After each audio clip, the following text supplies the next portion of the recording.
The Trump administration is waging an all-out war on woke American universities, and the Department of Education found the University of Pennsylvania violated Title IX. So May Mailman, she's the senior White House policy strategist.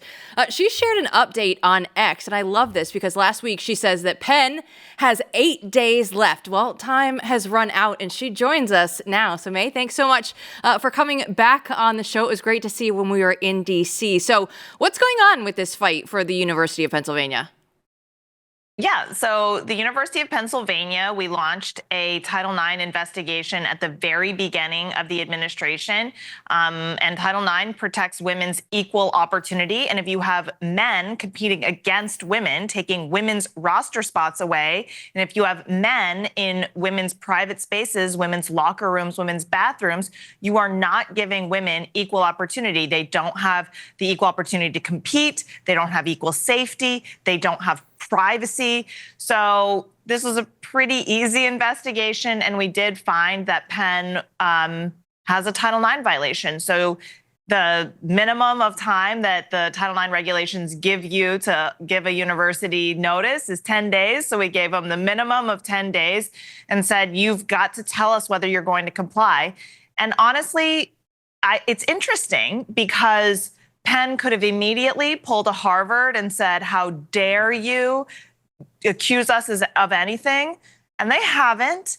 They're waiting until the end. And so we're still trying to see whether Penn is going to say yes, say no, or ask for more time. But even Penn asking for more time, there's a lot of money frozen right now from Penn. So even them asking for more time is still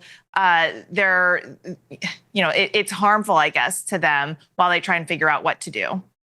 Well, you mentioned Harvard. Let's talk about that before we get into the big picture. Obviously, the administration is also fighting with Harvard and just pulled over $2 billion in federal funding from the school over anti-Semitism on campus. So what can you tell us about that? Yeah, so Harvard is not very smart, I guess you could say. And I went there for law school, so I don't know what happened. But Harvard, we asked them to make a few changes to make their students safer, to make their students no longer be victims of violent racism, these types of things, structural changes that would be needed in order to preserve students' rights on campus. And Harvard lost its mind and decided that they wanted to pick a fight. And so that was when the funds were frozen. This was $2.2 billion that were frozen, but they weren't canceled. The grants were still active. We were just asking for a few things. And yet Harvard has decided that they actively refuse to comply, even though their own anti-Semitism report that they put out when they interviewed Jewish students on campus, said that students would try to not look, quote, outwardly Jewish on campus in order to feel safe. And that Jewish students felt like they had to say, when they were introducing themselves, oh, but I don't support Israel, so that they would become what they called in this report a good Jewish person.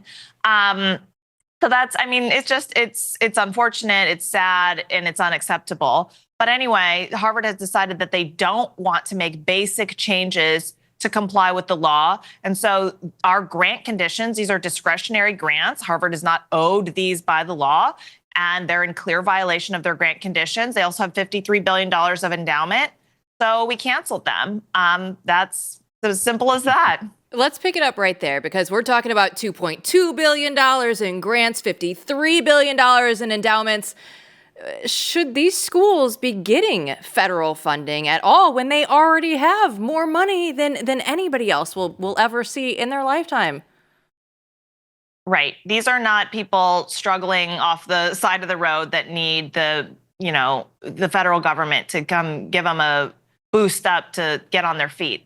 Right. This is Harvard University. It predates the union. I mean, it was founded in the 1600s. They have a long list of wealthy alumni.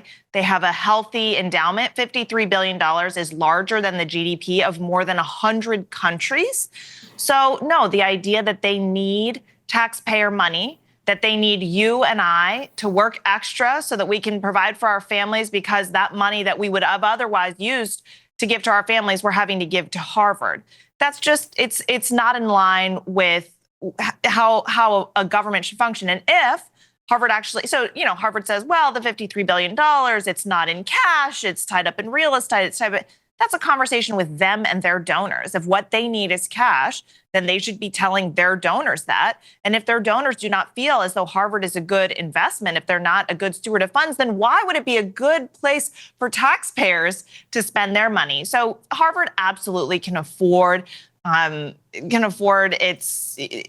very expensive to go there. And they're just a terrible steward of money, huge overhead costs, tons of bureaucracy. And Harvard has a real opportunity here. I think this is a good opportunity for Harvard to turn around and become the great university that it once was.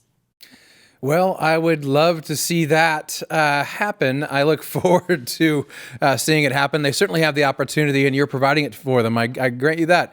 So the bigger picture with all these universities, I know it's still very early on enacting all these common sense policies that people have really waited and prayed for decades. So, it's just begun. But are you seeing any trends yet? Do you see any sign of how this is going to flush out in the bigger picture? Yeah, I think that all signs point to a safer student experience, a university staff feeling more empowered. Now, let's just take Columbia. Columbia was the epicenter of anti-Semitism around October 7th. Before October 7th, their student groups were tweeting basically to get excited for October 7th. They knew that this attack was going to happen before it happened. That's how much terrorism was embedded in Columbia. There are private lawsuits going on about the amount of violence from Columbia. And of course, because Columbia has a certain student body, and they are in a very liberal city, and there are a lot of people, whether they're student visa holders or outsiders, that have access to their campus. And of course, we saw all those images from the Columbia Library, and they brought in the NYPD. They barricaded these students in, and the acting president made a very categorical statement, not, we love both sides, but said no. Now, we need to see, so that's the basic. That is what's, at least what's required. But the things that I think that we're going to see change are structural changes to the university so that those things don't happen anymore. And that's what Harvard rejected. They said, we will not do structural changes. Calling the police is not enough. Calling the police is not enough. That is not the student experience that Title VI requires, which is that students should not be victims of racism in their admission, in their experience on campus. And so I think that is the type of change that you're going to see, is structural changes so that we don't have these instances in the Columbia Library to begin with. But at a minimum, we actually do see responses now, which is more than we saw during the Biden administration. May, when we were out there, we got to see you during White House Podcast Row, but we also got to talk to Dr. Jay Bhattacharya, who spent 39 wonderful years out at Stanford. And there's some really concerning things that are happening there right now, because actually a student journalist at Stanford just blew the lid off a major CCP espionage operation that's happening on campus. And it's according to a thread on X, the Stanford Review, Chinese intel gathering is alive and well, and student sources say that they're scared to even speak up about it. So how is something like this happening on a college campus right now? Right, because these universities are prioritizing finances, the money that they get from foreign students, rather than our national security. And so what we've asked from Harvard, and that we're going to continue to ask from other universities, is we want some more information about these student visa holders. And if you don't provide it to us, then you're not going to be participating in the student visa program, period. And universities are not going to be able to financially survive without access to the student visa program. I mean, they use it to pad their bottom line. But we need to have clear assurances. We need to have a lot of data about what is happening on campus with these visa holders. And if you're a university that doesn't provide it, then that's going to be the end of the pipeline for you. But another thing is not just the student visa holders, it's the money. It's the money that foreign countries are spending in our universities. There's already a law that says that there needs to be transparency, there needs to be disclosure about where this money is coming from, details about the money. And it hasn't really been followed before. The universities don't comply. So we signed an executive order basically holding universities to it. And same thing, if universities do not comply with our requests here, they're not going to have access to federal funding. There's a huge cleanup issue needed in our universities, and we are just at the very beginning of that. Before I even get to the next question, I have to say, I mean, I have waited my entire life to see this happen on these campuses, and I've worked, in education in a previous life, behind the scenes and in public, talking about this. And so this is, I think, for a lot of our audience, so I can speak for them, I mean, this is just true American heroism right now. Like, this is exactly what needs to happen. When I read that letter from the Secretary of Education to Harvard, I mean, it's unbelievable this is happening, and it's so past time. But what you're doing is really incredible, and I thank you for it. I want to go to the next question, though. You have a bigger problem with these judges, right? And a federal judge just blocked the president from shutting down 3 federal agencies, including the Institute of Museum and Library Services, saying, of course, it would violate the separation of powers. So can you speak to that a little bit? Yeah, so I think the judges are the only thing holding the Democrat Party together right now. There's no leadership. There's no direction. All they can say is no. They don't even know what they stand for, really.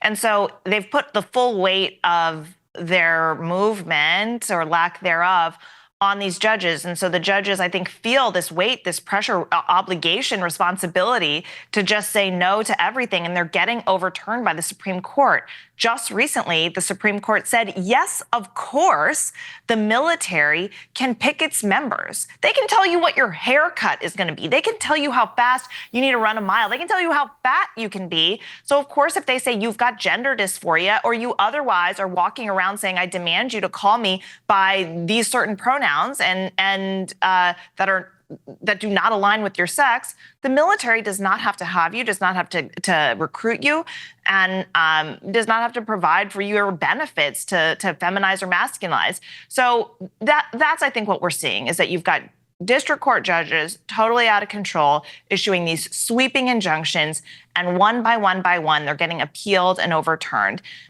It's frustrating, it's annoying, it's sort of expected, but it's the only thing the Democrats have. And so what we're going to do is we're going to continue to fight. But what we'd like is a bigger, larger rulings from the Supreme Court that really cuts back on these district judges' ability to do this. Because if the Supreme Court doesn't do that, if they continue to allow district court judges to have completely unconstitutional, illegal, sweeping rulings with no facts. There's no trial. This is just, they receive a complaint and they say, now I'm going to give you your preliminary injunction, your temporary restraining order.